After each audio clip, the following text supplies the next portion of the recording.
Okay, you're the scientist. Bring it on. You get on. You accept facts and belief. I know the religious people believe, the scientist says prove. What do you believe? What do you think happens when we die? Well, so I can make some unassailable statements about what happens when you die. So you spend your life eating food. Food has a calorie content, and calorie is a source of energy. Calorie is a unit of energy. You bring it in, and then the energy is available for you to maintain your body temperature at nearly 100 degrees. It's 98.6. How do you keep something at 100 degrees when nothing else around you is? You're burning energy to sustain that, because biologically, we need to be at that temperature to function, okay?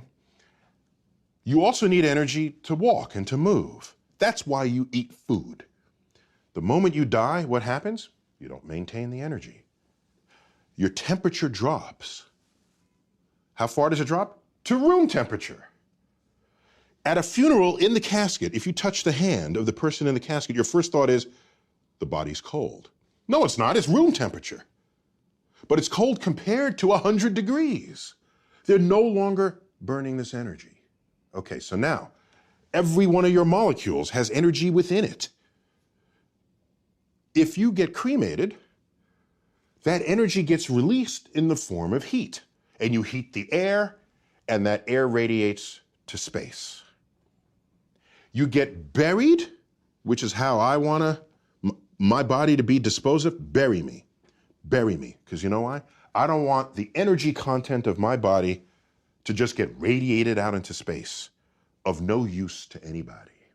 Put me in the ground. Let the worms, microbes come in and out of my body. And the energy content of my body that I had assembled over my lifetime, consuming the flora and fauna of this earth, my body then returns to them. And thus is the cycle of life.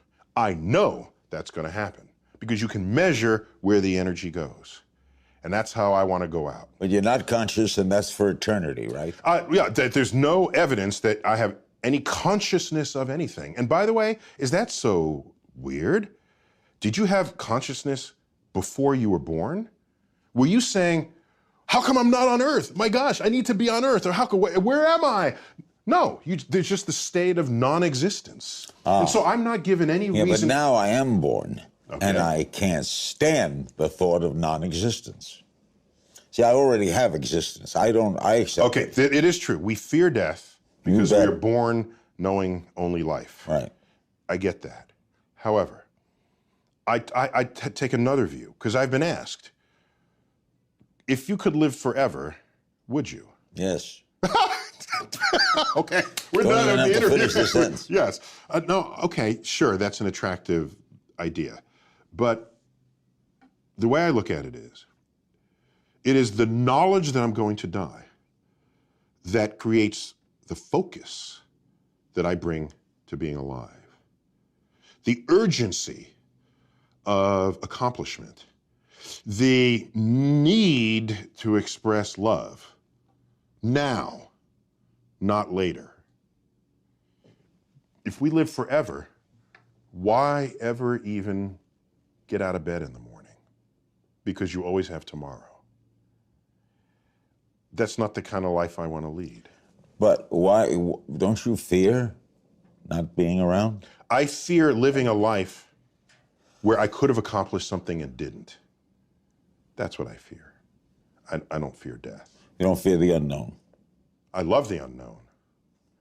I love the, you know what I want on my tombstone? My sister has this in her notes, because in case I can't tell anyone after I die. On my tombstone, a quote from Horace Mann, great educator. Be ashamed to die until you have scored some victory for humanity. That's what I want on my tombstone. But you don't fear or think about not being around?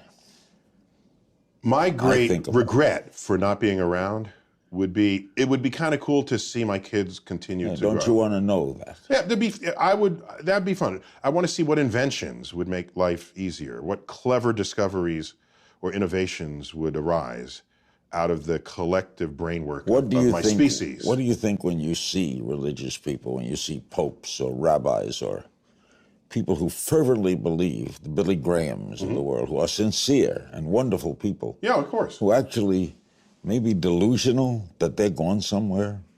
No, they're embedded in belief systems.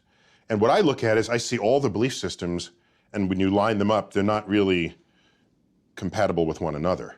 So whatever they're believing, it can't be a truth that applies to everybody, because other people believe what they do with no less fervor. And so I sit back as a person who's interested in objective truths, and I say, well, it doesn't look like that's a path towards an objective truth.